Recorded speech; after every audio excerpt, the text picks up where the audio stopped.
Non, non, j'ai pas honte de réutiliser une intro qui a 10 ans. Surtout pour vous introduire le nouveau PPKS de chez Umarex/VFC. Allez, c'est parti. C'est une réplique que je me suis procurée chez Scarabée Airsoft à Buc. Vous la trouverez aux alentours de 270 €. C'est à peu près les prix conseillés par Umarex, entre 250 et 270. Vous pourrez trouver la version sans modérateur aux alentours de 210 €. Ça fait longtemps que les gens attendaient un Walther PPK-S, surtout en kit comme ceci, avec le silencieux factice, et on va être sur une construction qui n'a rien à voir avec celle du Maruzen. Umarex ayant sollicité VFC pour la fabrication et l'assemblage de ce PPK-S. Donc ça arrive dans une boîte assez sympathique, avec le dessin de ce qu'on va trouver dans la boîte. German Engineering, oui, enfin made in Taiwan quand même, hein. Voilà. Ici, les caractéristiques techniques. On nous dit que ça tapera en dessous d'un joule, que c'est du métal, c'est du 6 mm. Il y a un adjustable shoot up. On va pouvoir mettre 13 billes dans le chargeur. C'est un petit peu plus sur le Maruzen. Et qu'on a quand même un canon qui va être taraudé avec un pas de 10 par 0,5. Ouvrons cette boîte.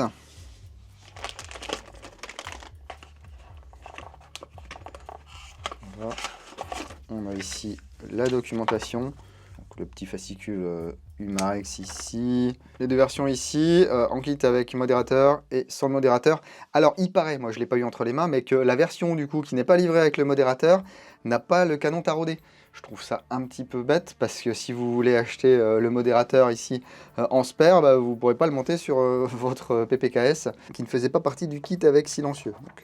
Donc ici on retrouve toutes les informations nécessaires, voilà, pour charger en billes, en gaz, le démontage, le réglage du hop-up. Parcourez-le, ça ne fait jamais de mal de regarder le manuel de vos répliques. Ici, on va retrouver une petite pièce en plastique qui va permettre de tirer à vide, donc le faux silencieux. Il n'y a pas de mousse à l'intérieur.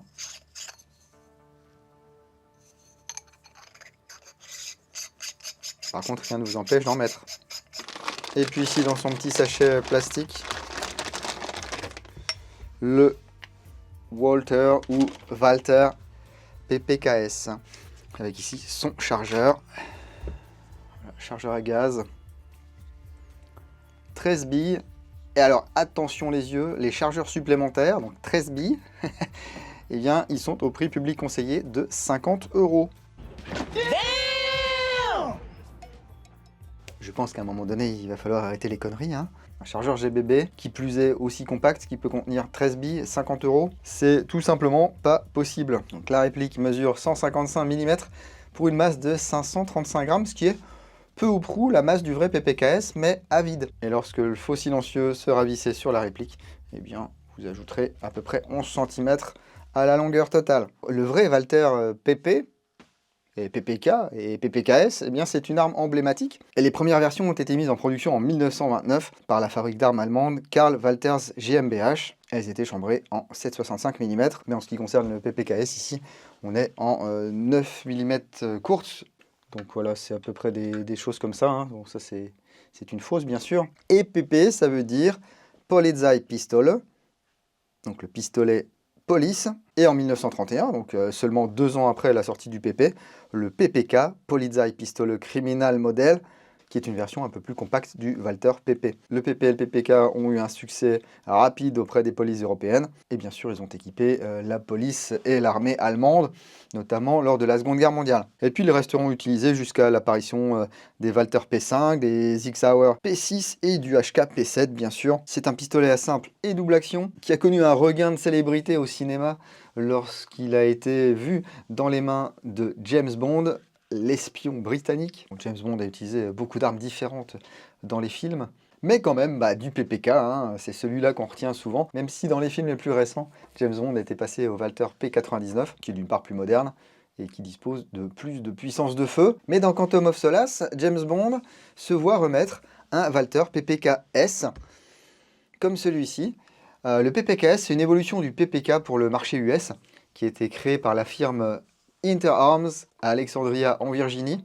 À la fin des années 70, ça doit être aux alentours de 1978, Interarms, ils importaient Walther aux USA, et puis ils se sont dit, tiens, nous, on va faire une version adaptée au marché. On aimerait bien améliorer la prise en main, donc on va créer ce PPK-S, le PPK spécial, avec la carcasse du PP 9 mm, et puis le canon et la culasse du PPK.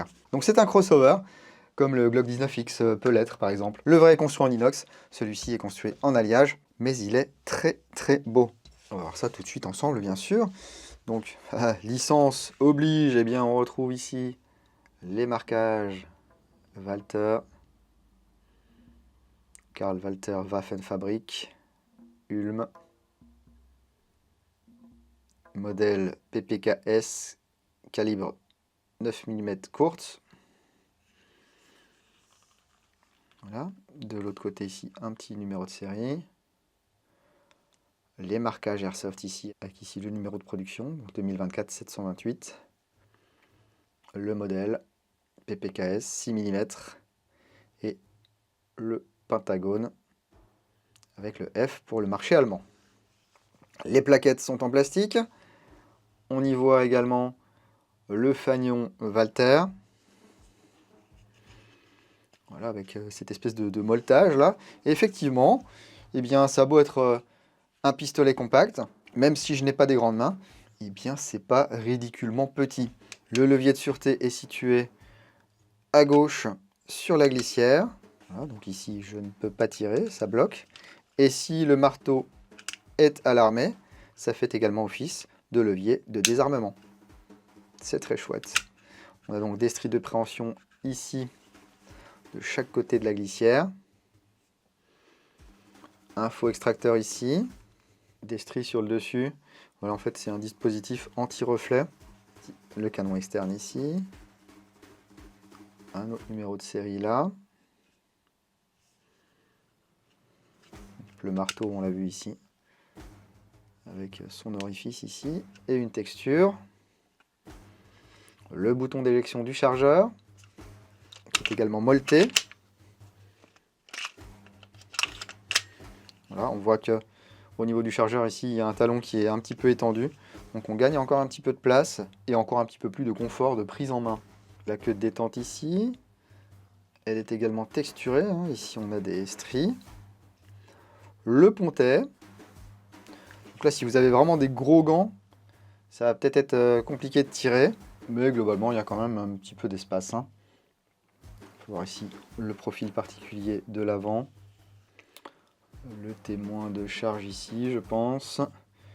Ici, on voit une partie, je pense, du valve knocker. On verra tout à l'heure lorsqu'on ouvrira. Le canon externe ici, voilà, avec son taraudage de 10 mm. Et c'est du 10 mm horaire. Voilà, ici on peut mettre le silencieux. Les organes de visée fixes. On a un petit creux, mais il n'y a pas de point blanc. La hausse ici. Et on va pouvoir quand même viser. Alors c'est ric-rac, hein, mais on peut viser quand même avec le modérateur de son. C'est une chouette réplique de PPK-S. Et ce que je ne vous ai pas dit, c'est que cette réplique, elle est financée par les tipeurs du mois d'octobre. Donc tous les tipeurs qui typeront 5 € et plus au mois d'octobre auront une chance de gagner cette réplique début novembre. Voilà, moi ça me permet de vous remercier pour vos contributions, parce que sans les tipeurs, ce genre de vidéo serait un petit peu plus compliqué à réaliser. Même si je ne vous cache pas que Sylvain de Scarabée Airsoft m'a fait un prix sur cette réplique de Walther PPK-S Umarex/VFC. C'est un GBB, donc Gas Blowback, ce qui veut dire que là, lorsque je vais tirer, bim, eh bien il va y avoir un mouvement de la glissière comme sur une vraie arme. Et là, ça nous permet de voir que le Walther PPK-S n'est pas équipé d'un arrêtoir de culasse extérieure. Si je veux ramener la culasse vers l'avant, ou la glissière si vous voulez, eh bien il faut que j'ôte le chargeur ou que je mette un chargeur plein et que je réarme. Pour pallier à cet inconvénient, si vous voulez tirer à vide, que ce soit pour faire un petit court-métrage, pour vous amuser ou pour faire des tests, eh bien ici il y a cette petite pièce qu'on va tout simplement venir glisser dans le chargeur. Et là, on va pouvoir tirer. Et ça kick quand même, hein. C'est sec, hein. Et la queue de détente est quand même agréable. Parce que ici, on a une course, on arrive sur le mur est bien identifié. Bim, je continue. Le reset, voilà, il n'est pas trop court, mais il n'est pas trop long non plus.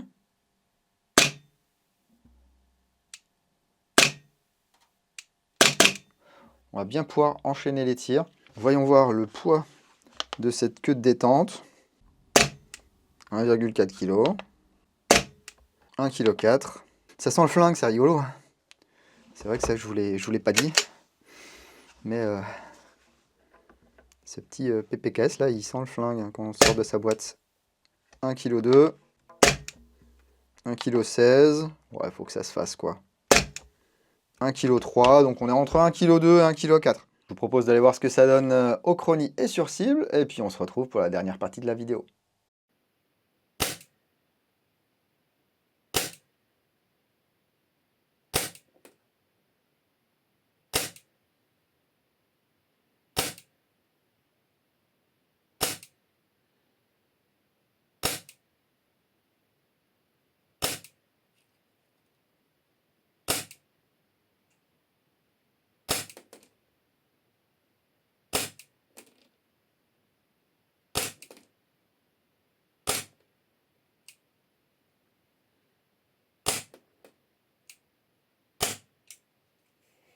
Bah, j'aurais pu en mettre 15 dans le chargeur. Faut pas faire ça, sinon vous allez péter la rampe de chargement.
Eh ben, c'est amusant, par contre au-delà de 20 mètres c'est un petit peu aléatoire, hein. J'ai des billes qui vont à droite, à gauche, pourtant j'ai fait l'effort cette fois-ci de dégraisser le joint. Certes il n'est pas rodé, j'ai dû tirer à peu près 250 billes là, durant mes tests. Par contre de 0 à 15 mètres, là il n'y a vraiment aucun souci. Je ne dirais pas que le hop-up est inefficace, hein. Ça lève les billes quand vous tournez la molette, on va voir ça dans quelques instants, hein.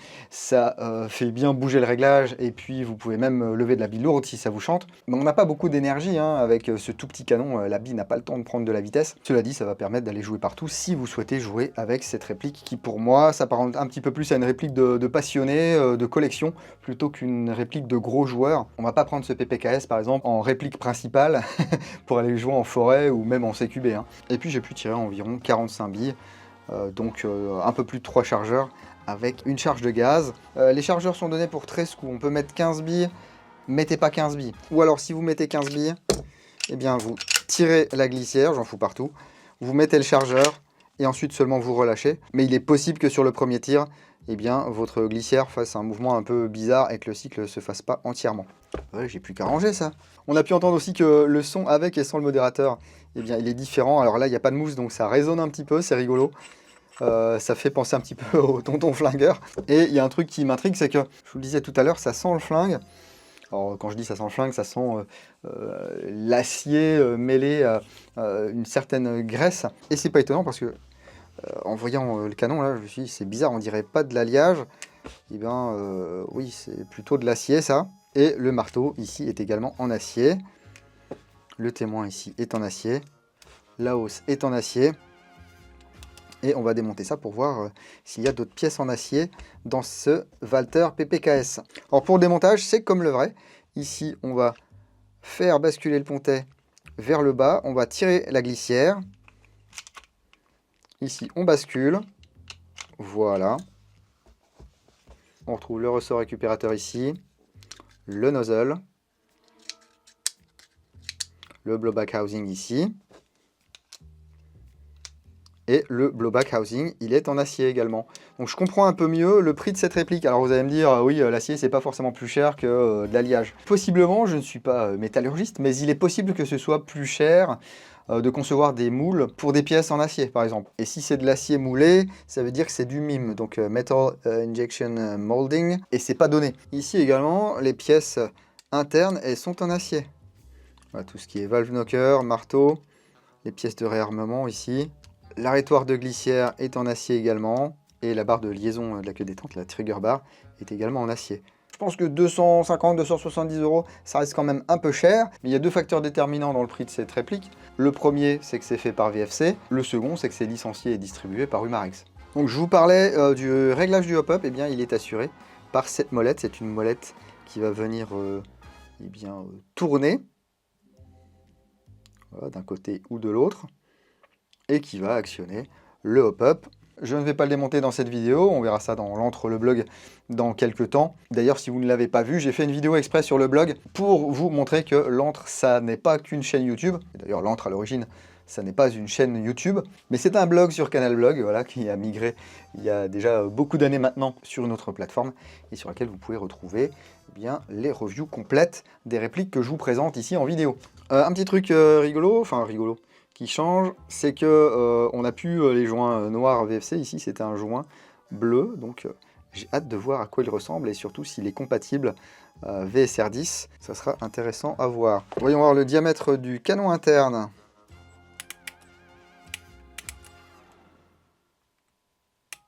On est sur du 6,12.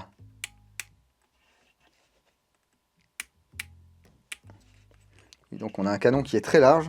Là, je ne peux pas vous dire non plus dans cette vidéo si c'est un canon qui est compatible avec Tokyo Marui. Je vais dire que d'habitude VFC se casse pas forcément trop la nénette pour trouver des systèmes avec des canons et joints propriétaires. Et là du coup on ne le sait pas. On peut voir que la lubrification en sortie de boîte est adéquate. N'hésitez pas néanmoins à passer un petit coup de chiffon et puis à refaire la lubrification, je ne vais pas dire correctement, mais à votre sauce, et puis avec de l'huile ou de la graisse neuve. Donc là, à part le prix, franchement, j'ai rien à dire sur ce Walther PPKS. De toute façon, c'est une réplique qui n'est pas destinée aux joueurs moyens. C'est plutôt une réplique qui s'adressera aux fans du Walther, aux collectionneurs, et globalement aux gens qui vont tirer dans leur jardin, mais ça ne nous empêche pas de l'acheter pour jouer avec, même si vous allez être un petit peu limité en billes, et si les chargeurs supplémentaires coûtent une blinde, 50 €, je vous le rappelle, hein, prix public conseillé. Il existe également pour un peu moins cher, mais sans le modérateur de son, et qui dit pas de modérateur de son, dit canon non taraudé, et ça c'est vraiment aussi bizarre. Hein. Pourquoi s'embêter à créer deux pièces différentes? Mais bon, une fois encore, moi c'est les informations que j'ai. Si vous avez la version sur le modérateur de son, ou si vous l'avez en boutique, hein, si vous êtes un pro, eh bien dites-moi si ici c'est taraudé ou non. Voilà, je pense que j'ai fait à peu près le tour de ce PPKS. Merci encore à Sylvain chez Scarabée Airsoft à Buc qui m'a aidé à acquérir cette chouette réplique, qui ira chez un tipeur du mois d'octobre. Là, le Dracaris ne va pas tarder à partir chez son nouveau propriétaire, bravo à lui. Et merci non seulement à tous les tipeurs du mois de août et septembre qui m'ont aidé à acquérir ce Dracaris, mais je remercie également tous les tipeurs du mois d'octobre qui m'ont aidé à acquérir ce PPKS. Comme d'habitude, si la vidéo vous a plu, eh bien prenez le temps de mettre le petit pouce qui va bien. Et puis si vous êtes un nouveau venu ici, profitez-en pour vous abonner. Ça vous permettra de ne pas trop louper ce qui se passe dans l'antre, en tout cas sur la partie YouTube. Pour le reste, vous pouvez me suivre sur les réseaux. Il y a désormais un lien unique qui est présent dans la description et dans le premier commentaire sous cette vidéo qui vous permet d'accéder à une interface graphique où ce sont des onglets, c'est assez bien présenté, c'est rigolo. Et j'ai essayé de vous mettre une description la plus détaillée possible sur les sites qui sont affiliés, c'est-à-dire que lorsque vous allez faire vos courses sur ces sites, si vous utilisez mon lien, eh bien ça me rémunère un petit peu. Et j'ai également mis tous les codes promo que je possède et dont je peux vous faire profiter. Je vais continuer à m'amuser un petit peu avec ce PPKS Prenez soin de vous. Si vous allez en jeu le week-end prochain, n'oubliez pas, jouez sérieusement, mais sans vous prendre au sérieux. Et moi, je vous dis à bientôt dans l'Entre-deux-Lingots. Bise.